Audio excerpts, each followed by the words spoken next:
Hi, this is Nisha, a vibrant design thinking educator from SNS Institution. Today we're gonna say about Romeo and Juliet, a tragedy play written by William Shakespeare.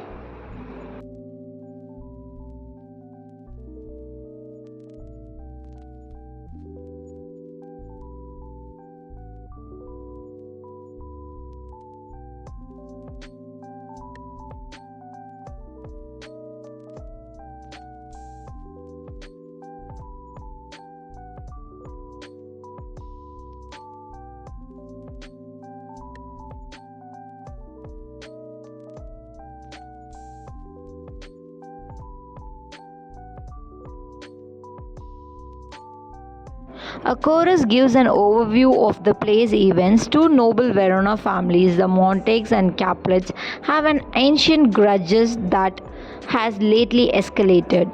A pair of star-crossed lovers from the two families will resolve the conflict by taking their own lives. The play will present the story of their death-marked love. In Act 1, Scene 1, Capulet and Montague servants get into a scuffle and Tybalt, a Capulet, threatens to kill Benvolio, a Montague.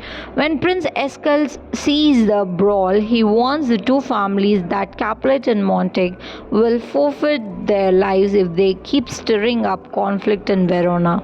Later, Benvolio gets Romeo, who's been tearful and withdrawn, to admit that he is suffering from heartbreak over a woman who doesn't reciprocate his love. Benvolio promises to help Romeo.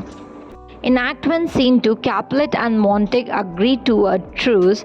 Meanwhile, Capulet denies Paris' request to marry Juliet but agrees to consider it if Paris doesn't meet another woman at Capulet's feast tonight. Capulet's servant Peter chats with Romeo and Benvolio and invites them without realizing they are Montagues. Even though Romeo's love Rosaline will be at the party, Benvolio urges Romeo to attend and seek a new love interest there. Romeo reluctantly agrees. In Act 1, Scene 3, at the Capulets, Lady Capulet and the nurse discuss marriage with Juliet. Juliet is uncertain about the subject, but she agrees to check out Paris at tonight's fest and see if she likes him. Romeo, Mercito and Benvolio arrive at the Capulets' feast wearing party masks. Despite his friend's encouragement, Romeo is depressed and reluctant to enter. He reveals that part of his hesitation is fear. He had a foreboding dream last night. Mercito says he dreamed last night too and launches into a risky speech about Queen Mab, a fairy that visits people in their sleep. Eventually, though he still fears the party will lead to his death, Romeo agrees to enter the feast. At the feast, Capulet greets his guests, including the masked Romeo and his friends. Romeo sees Juliet from a distance and is struck by her beauty. Tybalt identifies Romeo and wants to kill him, but Capulet stops him, not wanting to break the truce. Meanwhile, Romeo approaches Juliet. They hold hands, kiss, and exchange romantic banter. Later, each learns the other's identity and both are distressed that they have fallen in love with an enemy of their family. When it's time to leave the Capulets, Romeo hides from Benvolio and Mercito, not wanting to go. Mercito tries to draw Romeo out with suggestive remarks about Rosaline, but it doesn't work, and finally he and Benvolio give up and exit. Still hiding, Romeo watches Juliet on her balcony. Juliet laments that Romeo is a Montague, but reflects that a rose by any other word would smell as sweet. Romeo speaks up and tells her that renouncing his name or even being killed by the Capulets would be worth it for her sake. While they are vowing their love to one another, Juliet's nurse summons her. Romeo promises to send a message tomorrow, and Juliet promises to reply with plans to marry him. Romeo decides to ask Friar Lawrence for advice about their wedding. Romeo finds Friar Lawrence at the monastery. Friar Lawrence is shocked to see Romeo so early in the morning and wonders if he was a Rosalind, but Romeo clarifies that he is now in love with Juliet and wants the Freya to quickly marry them in secret. Freya worries that Romeo is being too hasty, but he muses that their union could bring peace between the Montagues and Capulets. He agrees to help. Benvolio and Mercator speculate that Tybalt has challenged Romeo to a duel. When Romeo appears, they exchange provocative jokes about Romeo ditching them for a woman last night, and his friends are surprised at his good mood. Then Juliet's nurse talks to Romeo privately, and he tells her that Friar Lawrence will marry him and Juliet that afternoon. He will send the nurse a rope ladder so he can reach Juliet's room that night. When the nurse returns to the Capulets, Juliet begs for the news. The nurse grumbles about Juliet's prodding and finally reveals that Juliet should rush to Friar Lawrence's chamber on the pretext of going to confession, and the friar will marry her and Romeo there. Juliet eagerly departs. Waiting in his cell, Friar Lawrence cautions Romeo about the risk of excessive love when Juliet arrives and hugs Romeo. The friar muses in the aside that passion might be too fleeting. Still, he urges the happy couple to proceed with their marriage vows. Benvolio and Mercator encounter Tybalt challenges Mercator and then taunts Romeo when he shows up. Romeo tries to defuse Tybalt and Mercator.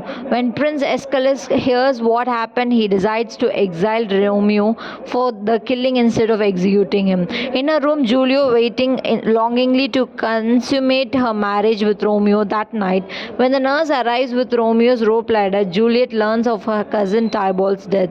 Though conflicted, she grieves Romeo's banishment above all.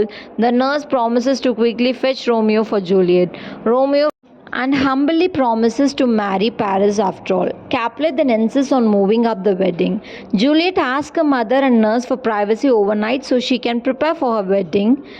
To marry alone, she frets about the risk of the plan she made with Friar Lawrence, but she goes through with drinking the potion and collapses on her bed. The next morning, the Capulet home bursts with activity. When Paris arrives, Capulet sends the nurse to wake Juliet. At first, the nurse scolds Juliet for oversleeping, but when Juliet doesn't stir, she cries for help. Lady Capulet and the nurse, soon joined by Paris, believe Juliet is dead and grieve loudly. Friar Lawrence tries to comfort the family and encourage them to prepare Juliet's body for burial. In Monta, Romeo wakes up from a happy dream only to hear his servant Balthasar news that Juliet is dead and buried in the Capulet crypt.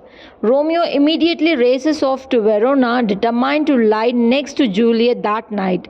He buys a powerful poison from an apothecary, planning to use it on himself. Friar Lawrence had sent his friend Friar John to Monta to tell Romeo Juliet's plan. But it turns out that John was quarantined and couldn't go, so Romeo still doesn't know what's really happened.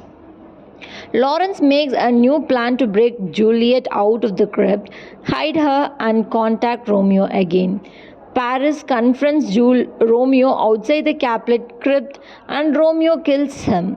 Then, inside the crypt, Romeo admires and kisses Juliet one last time, drinks the poison, and dies. Friar Lawrence finds Romeo's and Paris' bodies. At this point, Juliet wakes up. When she learns what's happened, she refuses to leave with the friar, stabs herself with Romeo's dagger, and dies. Shortly after, Prince Escalus, the Montagues, and the Capulets show up at the tomb, and Friar Lawrence comes forward to explain what's happened. Montague and Capulet sorrowfully make peace, each promising to honor the other child with a golden statue. Prince Escalus concludes there is no story as sad as Romeo and Juliet. Thank you for watching.